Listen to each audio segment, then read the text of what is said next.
All right. Shalom, shalom. First and foremost, I would like to give all praise, honor, and glory to YAHAWAH, BAHASHAM, YAHAWASHI, BAHASHAM, Kodash. Double honors to the elders and the apostles of Great Millstone that taught us this truth. And salutations to the hopeful elect that's around the four corners of the globe. And the elect begins with 144,000. YAHAWAH, who the world ignorantly calls God and Jehovah. BAHASHAM is in the name. YAHAWASHI, who the world ignorantly calls Jesus Christ. The Kodash, who shares the Holy Spirit. I'm the brother YAHAWAH with the Gym at Chicago camp out here in Chicago. Come back at you with another lesson. And Lord willing, I hope this lesson be edifying to the hopeful righteous elect, the ones of the household of faith. Once again, I hope this lesson be edifying. The Lord really put the spirit on me to, really think about this, this morning as, I was waking up or whatnot. And I just ain't really want to let this thought lose me. But I'm entitled today's lesson, the flesh cleaves unto instant gratification, man. Just something I was thinking about, man, that the flesh, really loves instant gratification, And I just, the Lord really put the spirit on me to look up, instant gratification and the meaning of it. It says instant gratification is the tendency to immediately fulfill a desire or urge, often at the expense of a future benefit. I'm gonna read that again. It says instant gratification is the tendency to immediately fulfill a desire or urge, often at the expense of a future benefit. And that's what the flesh loves, man. The flesh craves instant gratification, man, to make, to make itself feel good, and things like that. That's why, we have to constantly stay in the spirit, because ultimately because like the flesh is like a kid at a candy store, man. Everything a kid sees, especially when in the candy section, man, hey, that kid wants that kid wants this. It's just like the flesh, man. The flesh is like a kid at a candy store. It cleaves unto instant gratification. And ultimately, instant gratification can lead to your destruction, man. If you're not following the spirit, you're always in the flesh, man. You can wind up, in places that you don't want to be, because of what? The flesh, cleaving up to instant gratification. That's why Apostle Paul said what? Let me grab it real quick. I believe it's in 1 Corinthians, because I was just looking this over. 1 Corinthians 9 and 27. It says, but I keep under my body and bring it into subjection, lest that by any means, when I have preached to others, I myself should be a castaway. Right. So we have to be able to, have that self-control, man. Because like I said before, the flesh is like a kid at a candy store, man. Everything is, this kid sees, it's basically attracted to it, man, because it looks good. Doesn't mean, just because something looks good doesn't mean it's attractive, man. If you get what I'm saying, man, because a lot of things in this world, all these things in this world will lead to your destruction, man. Like I said, the flesh cleaves to instant gratification, man. Everything that the flesh sees, man, it wants, of me bringing up, the whole, situation, or, basically, saying that the flesh is like a kid at a candy store. But I'm gonna read this again. This is the book of 1 Corinthians 9 to 27. But I keep under my body and bring it into subjection. Right, having, that self-control, man, being able to control yourself, especially being in the public and around these people, man, these wicked individuals, man, because this world, is very seducing, man. And if you're always in the flesh, you're cleaving unto your flesh, not having that self-control, man, like I said, you're gonna wind up somewhere you don't want to be. It says, lest that by any means, when I have preached to others, I myself should be a castaway, right? You don't ultimately want to be a hypocrite, man. You're saying one thing, but you're ultimately, you're teaching one thing, but you're ultimately doing another, man. But let's go to that Romans 13. Yeah, we have to ultimately practice self-control, man. Knowing that the flesh cleaves unto instant gratification, because we have all been like that, man. You want to do one thing, but the flesh want to do something else, man. The scriptures actually talks about that. The spirit, wars against the flesh against the spirit, This is the book of Romans 13. I'm going to read it both in the KJV and the NLT. It says, Romans 13 to 14 in the KJV, it says, but put ye on the Lord Yahawashi Mashiach, and make not provision for the flesh to fulfill the lust thereof.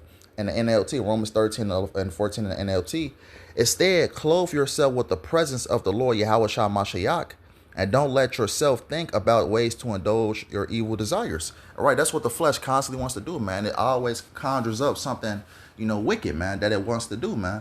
Going into, the title of my lesson, instant gratification, it's destructive, man. Because the flesh ultimately, it loves instant gratification, you know, because it wants to feel good at that moment. Instant gratification can lose you everything, man. You know, because like I said, you will wind up somewhere you don't want to be, man.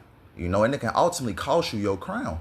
Because what, you not having that self control over your flesh can ultimately leave you down the road to destruction, man. But I want to read this one more time in the NLT. Romans 13:14 in the NLT. It says, instead, clothe yourself with the presence of the Lord YAHAWASHI, right? Applying this wisdom, man. Because Ephesians 6, let me get to Ephesians 6 real quick. Because Satan is always trying to find ways, to ultimately to put us off our square. So it's, important that we ultimately apply this truth, man, and walk wisely. Not, giving our flesh the power over us. This is the book of Ephesians 6:10. It says, and it's the title is the armor of Yahawah. It says Ephesians 6:10. It says, finally, my brethren, be strong in the Lord and in the power of his might.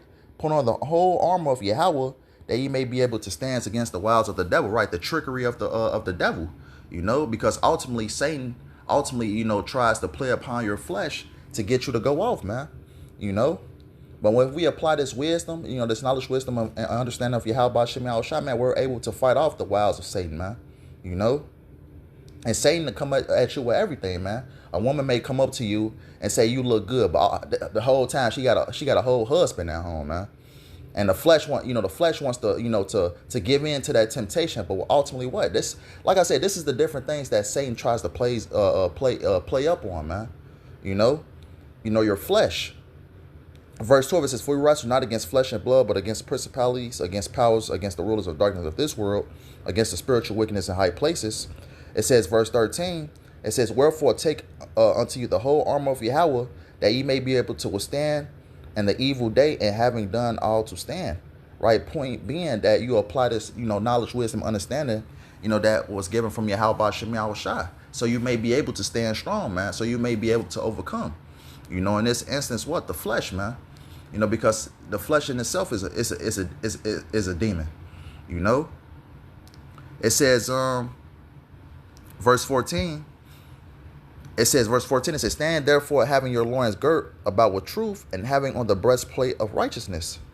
Right. So ultimately applying this truth, man. Because ultimately, if we walk in the spirit, apply this truth, man. Hey, we will be able to overcome the flesh and the instant gratification that the flesh, craves. And I was looking at it a different account, going back to Genesis, man, with Jacob and Esau. Let me grab that real quick. Let me close a few of these windows out. Because ultimately, when Esau came up to Jacob, to get that pottage, it cost Esau everything, man. And we know that the blessing belonged to Jacob anyways, but that's another lesson for another day. But this is the book of Genesis 25 and 29. It says, and Jacob saw pottage, and Esau came from the field, and he was faint. And Esau said to Jacob, feed me, I pray thee, with the same red pottage, for I am faint. Therefore was his name called Edom. And Jacob said, sell me this day thy birthright. And Esau said, behold, I am at the point to die, and what profit shall this birthright do to me? Right, so, Esau is a carnal man, so he ultimately gave up to the instant gratification, because he was hungry, man. And let's continue reading. In verse 33, it says that Jacob said, swear to me this day, and he swore unto him, and he sold his birthright unto Jacob. Then Jacob gave Esau bread and pottage of lentils, and he did eat and drink, and rose up and went his way. Thus Esau despised his birthright, and it ultimately cost Esau everything, man, because what he gave into that instant gratification, he wanted it now, And ultimately, the birthright was Jacob's anyways, but that's another lesson for another day. But ultimately, it cost Esau everything, man. Talking about, the flesh, man. Hey, you're giving in to the instant gratification of the flesh. You wanting something, you're craving something, the flesh craving something. It can cost you everything with the snap of a finger, But, I was just thinking about that account, when I was reading that. Let's get this. This is the book of Galatians 5 and 16. It says, this I say then, walk in the spirit, and ye shall not fulfill the lust of the flesh. Right, walk in the spirit, man. It says, for the flesh lusteth against the spirit, and the spirit against the flesh, and these are contrary the one to the other, so that ye cannot do the things that ye would. right? And Paul actually talked about it, the flesh in Romans the 7th chapter, man, which is a heavy chapter in itself. He said, oh wretched man that I am. So even the Apostle Paul knew the wickedness of the flesh, man. He said he attended that the law is good, but he is carnal, sold under sin because of this wicked flesh, man. Because the flesh loves everything instant, and everything the flesh love is wicked, man. Because everything that the flesh conjures up, as I read in that Romans the 13th chapter, man, it's an evil desire, man. It wants it now. I'm gonna read this again, starting at the top. Galatians 5:16 says, then I say then, walk in the spirit, and ye shall not fulfill the lust of the flesh. And how do you ultimately stay in the spirit, man? Doing the things, that YAHAWASHI, ultimately asks of you, man. Constantly be in these scriptures, constantly go to the line, constantly, be in this word, man, applying this word, That's how you ultimately stay in the spirit, man. And it will what? It will, push off the ways of the flesh, man,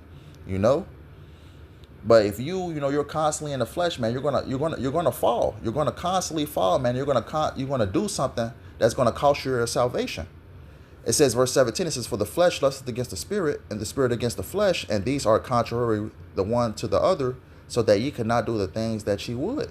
Right, and that's the battle. What's that? The Apostle Paul talked about the battle in his members. I believe that's Romans the 7th chapter also. And this is the constant fight, man, for us to stay in the spirit, and also, but at the same time, the flesh, wants you to be in the flesh, craving the things of this world, that evil desire, as I read in Romans the 13th chapter, man, in the NLT.